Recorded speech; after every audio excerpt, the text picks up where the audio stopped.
that feeling of utter delight when you're discussing a hot topic with someone and slowly but surely they're beginning to see the error of the ways? Me neither.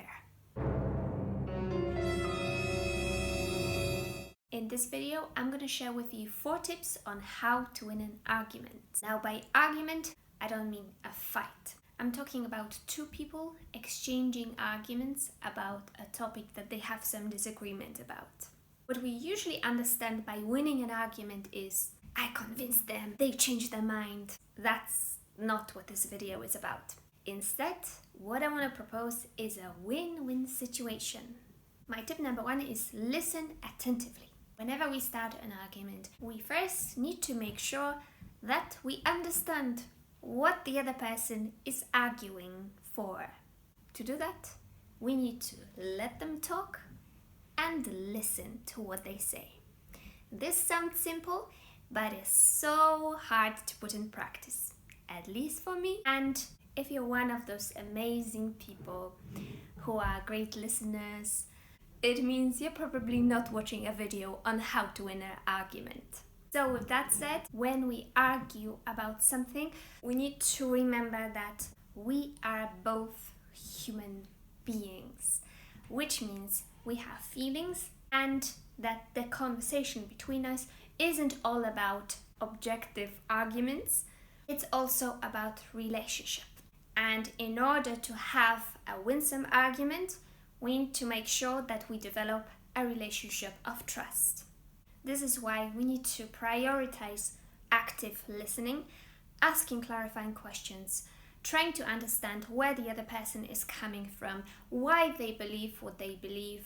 And when we do that, this will help us develop a generous attitude. And hopefully, it will help the other person become more receptive to what you in turn have to say.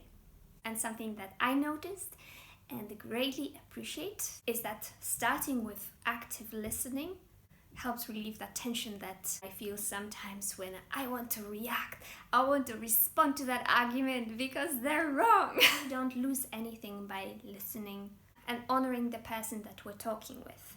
Tip number 2 is seek common ground. What it comes down to is realizing our shared humanity. Okay, sounds very philosophical.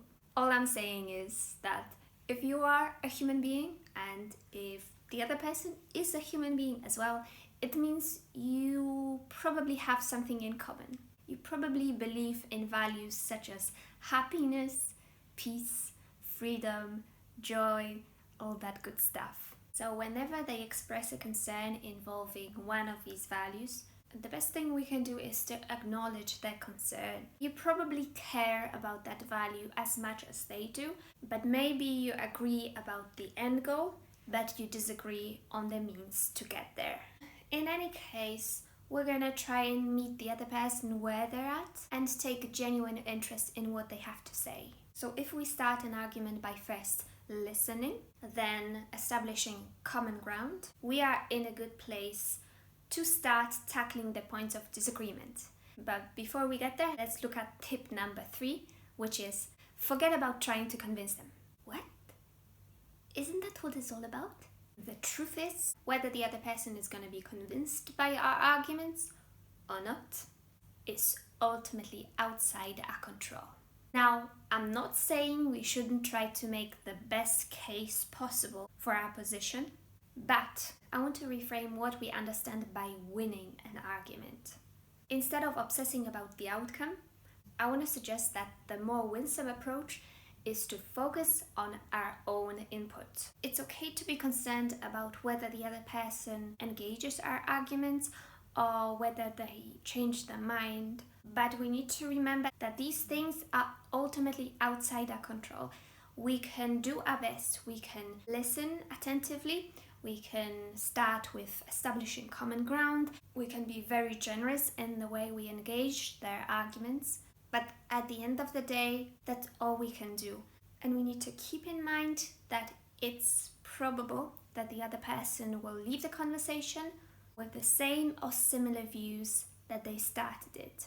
Also, we need to remember that it can be very difficult for people to change their mind on a particular topic for various reasons. Much of the time, our beliefs are closely tied to our identity. So, to change our mind about something, we need to give up on those beliefs, which feels like losing part of our identity. Also, I think it's not very realistic to expect someone to change their mind with just one conversation. It happens sometimes, but I don't think it's a good idea to have that expectation. So let's focus on what is in our control and let go of the rest. My tip number 4 is focus on learning something. So if all else fails, if your arguments fall on deaf ears, that can be disappointing, I get it. But no matter what the outcome of the argument, there is one thing that's entirely in our control, and that is we can always learn something. Maybe we can learn something about the other person, maybe we can learn something about the human nature and how bad we are with having arguments. We can learn something about the topic we're discussing, and last but not least, we can learn something about ourselves. Maybe we find out that we need to be more humble and patient, especially when we're having an argument. This growth mindset approach can be very liberating because no matter what happens, if we focus on what we can learn, we will always win. That's all for today. I really hope you found this useful. It took me ages to make this video, but I'm working on developing a growth mindset. I hope this video is finished.